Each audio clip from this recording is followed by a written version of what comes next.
warahmatullahi wabarakatuh. Di sini kami akan mempresentasikan laporan keuangan toko besi Putri Akila Jaya Steel. Sebelum masuk ke materi, saya izin memperkenalkan diri. Perkenalkan, nama saya Siti Nurul dan rekan saya. Perkenalkan, nama saya Ade Sukina. Siapa itu?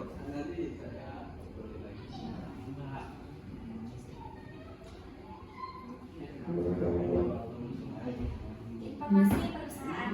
Nama toko Putri Akila Jaya Steel. Nama pemilik Ayat Nurjaman. Dikelola oleh Henry Septiani dan Ayat Nurjaman. Alamat toko Jalan Raya Labuan, Pandeglang, nomor 10, Cimanuk, Kecamatan Cimanuk, Kabupaten Pandeglang, Banten. Nomor telepon 025355557519. Tahun berdirinya tahun 2020. Toko Putri Akila Jaya Steel merupakan sebuah usaha distributor yang berfokus pada penjualan sebagai produk besi langsung kepada konsumen, baik individu maupun pelaku usaha di bidang konstruksi. Setiap bulannya, toko ini menerima ribuan produk besi dari pusat perusahaan yang kemudian dijual kepada pelanggan untuk memenuhi kebutuhan proyek konstruksi, renovasi, maupun kebutuhan material lainnya. Toko ini dikelola oleh 2 karyawan yang bertugas melayani pelanggan, mengelola stok barang, dan memastikan operasional toko berjalan lancar. Sistem pengajian dilakukan setiap bulan untuk memastikan kesejahteraan karyawan. Toko beroperasi mulai pukul 8 hingga waktu pulang yang bersifat fleksibel, tergantung pada aktivitas harian di toko, teknologi terhadap industri dan perusahaan. Apa itu project work?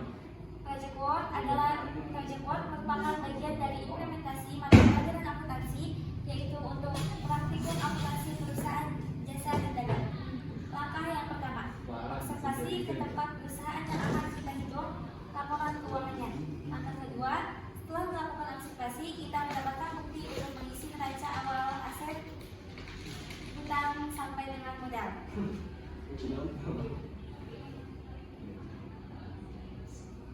Setelah itu kita mendapatkan transaksi selama 1 bulan, kemudian kita jurnal ke dalam jurnal posisi seperti JKM, JKK, JPP, JPG, dan JO.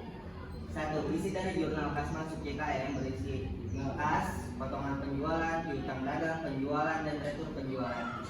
Yang nomor 2, isi dari jurnal kas keluar JKK berisi utang dagang, pembelian, beban angkut pembelian, spread, beban upah dan gaji, beban listrik dan telepon, kas, dan potongan pembelian.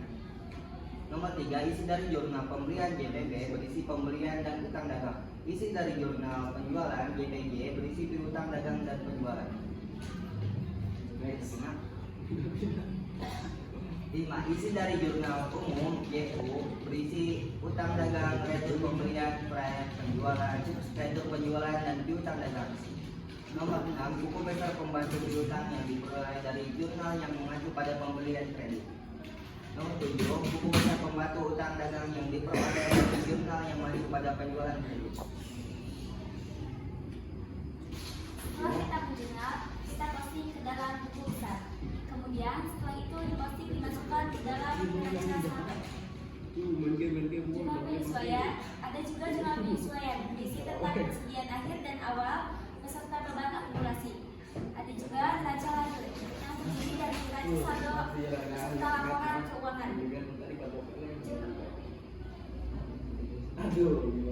Laporan laba rugi adalah bagian dari laporan keuangan suatu perusahaan yang dihasilkan pada suatu periode akuntansi transaksi tradisional ke model berlangganan yang berkelanjutan dan memberikan nilai lebih kepada pelanggan.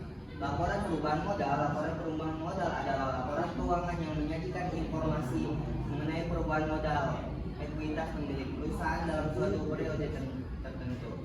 Laporan neraca adalah bagian dari laporan keuangan perusahaan yang berisi mengenai posisi aset, tanda pembayaran yang dimiliki oleh perusahaan, posisi utang, dan modal pemegang saham pada periode waktu